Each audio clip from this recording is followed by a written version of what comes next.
Hi everybody, it's me, Jessie. Today for our freezer meal workshop, we are going to be making some all-American burgers. So let's get started. Because we are a house divided here, I am breaking the recipe up into half. I'm doing half of the recipe with turkey bacon and turkey. So this is 2 pieces of turkey bacon that I am throwing into my large batter bowl.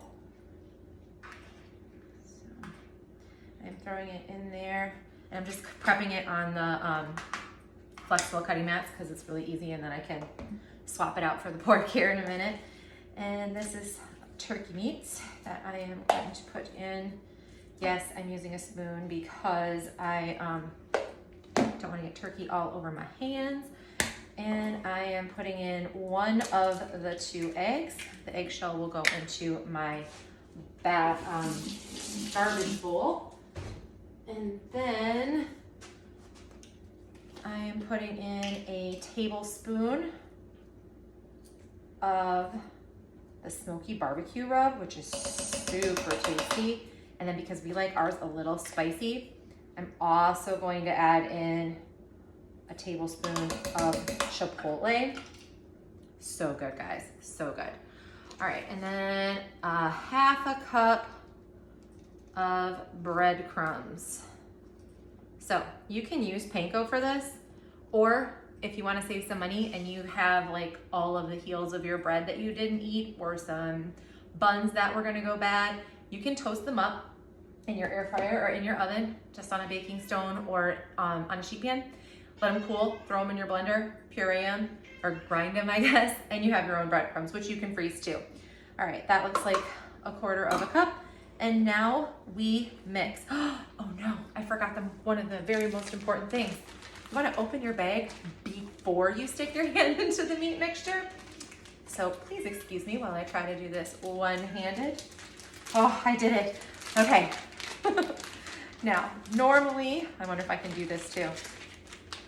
You want to roll back the opening of your baggie so that it doesn't get all gunky with whatever you are putting inside of it. I promise this is easier with 2 hands, but as you can see, it can be done. All right, we did it. Now we are mixing this up. All right. I really like to have burgers on hand.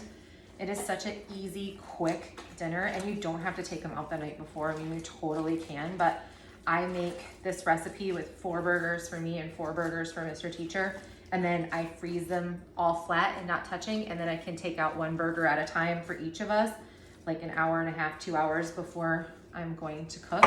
Or yes, you can do it the night before. And then we have dinner. And because this is such a versatile recipe, you can do this with avocado on top, or I like barbecue sauce, or A1 sauce, or tomatoes and just cheese and blue cheese or bacon. And like, this just is such a flavorful burger meat. All right, so I'm gonna show you how to make even patties. So dump that onto your flexible cutting mat, and then I'm gonna make it into a circle, cut it in half, cut it again. Now we have 4s. Done. Easy peasy lemon squeezy. All right, burger 1, burger 2, burger 3, and burger 4. Yeah, avocado and blue cheese are so good on these, or really honestly, French's crispy fried onions are one of our favorite burger toppings.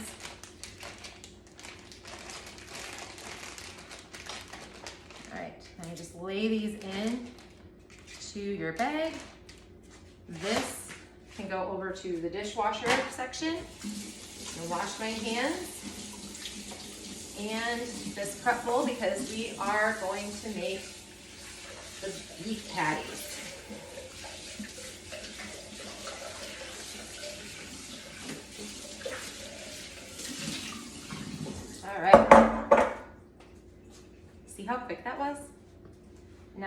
We've got 4 nights of burgers going. I'm gonna zip this, take out as much air as possible without messing up your patties, of course. And then I am labeling it with painter's tape and a Sharpie marker because I think painter's tape is easy, inexpensive, sticks to everything kind of thing. I keep it always in the pantry so I can label stuff because I'm always throwing stuff in the fridge or in the freezer. And then I feel like I can reuse my bags. I can wash them and dry them and reuse them. So when I freeze this, I'm going to, that was close. Did you see that? We almost lost an egg. I'm going to stack it like, so the burgers are flat like this. You don't want your burgers to touch. And then to save space, I'm gonna fold it over like this. I can stack them up like this, and that way they will save room in the freezer. All right, let's make the beef ones. So fold over your baggie so it's good to go. We have our bacon. This is pork bacon from Mr. Teacher on our flexible cutting mat, which this is not going to cut very well with this knife, unfortunately, because this knife is like super duper sharp, but you know, this bacon is very, very kind of extra fatty. So we're just gonna bust out the kitchen shears instead of trying to saw through this bacon fat, which is surprising because honest to God, this knife is so sharp. I mean, I guess it works perfect, but I just have a lot of bacon piled up. So whatever you want to do, honestly. You just want it in like tiny chunks so that it cooks as the burger cooks. Probably should have picked some of this fat. Mr. Teacher's burgers are gonna be very juicy. All right, throw that in there. This all goes over to the dishwasher. And we will cook one-handed. So, 1/4 cup approximately of breadcrumbs, same spices as before, tablespoon of the smoky barbecue, and a tablespoon, oh no. All right, 1/2 tablespoon and a little extra more of smoky barbecue for Mr. Teacher's burgers. And then I had just used this for garlic oil. So look at this. You can get out everything because this moves. Pretty handy. Nothing sticks inside. All right, 1 egg. Our burger meat, he likes 80-20. I don't think he should eat 80-20. I know it's got more flavor, but if you're trying to be healthier, you can eat something that's not as crazy, as fatty. I forgot to put the garlic cloves in mine. Oh well. I will add the garlic clove to Mr. Teacher's. I guess I'll just have to add more sauce on mine or something. Actually, it will be fine. All right, now we're going to mix this all up and do the same thing that we did with my burgers, except I made a mistake and put my sheet over here. And I'm going to need that so I can make even burgers like I did with the turkey.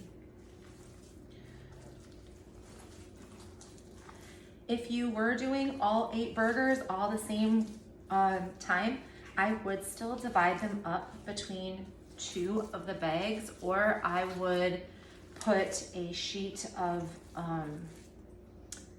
parchment or wax paper, probably parchment, in between, just so that they could be separated. And then you would probably have to take out 2 burgers at a time. So if you had a larger family or you were cooking for more people at the same time, that would probably be a better option. But for us, with just the 2 of us, it doesn't make sense to make that many at a time.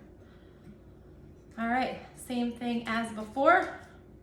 Put the meat on the cutting board, make it into a circle, divide it in half, divide it in fourths, and you are ready to make your burgers. And cooking is so fun. If you have kiddos who are trying to learn math, or just kiddos at all, bring them into the kitchen. They can learn fractions, they can learn how to divide, they can learn how to multiply. It's such a good hands-on way to get kids to understand what we're trying to teach them in school. I know with my class, I am constantly referring stuff to food, like especially fractions, because they understand it. It's something, you know, hands-on. Okay, so same thing, form it into a ball, smash it out. You don't need to smash it too much. You don't want to overwork your meat. And now this can go in the washing pile.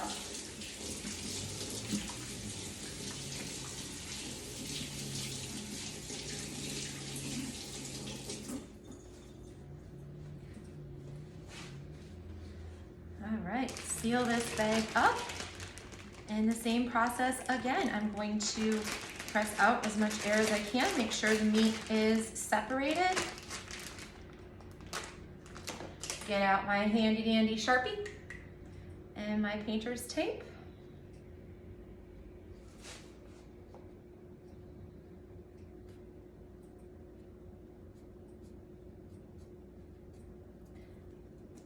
And we are good to go.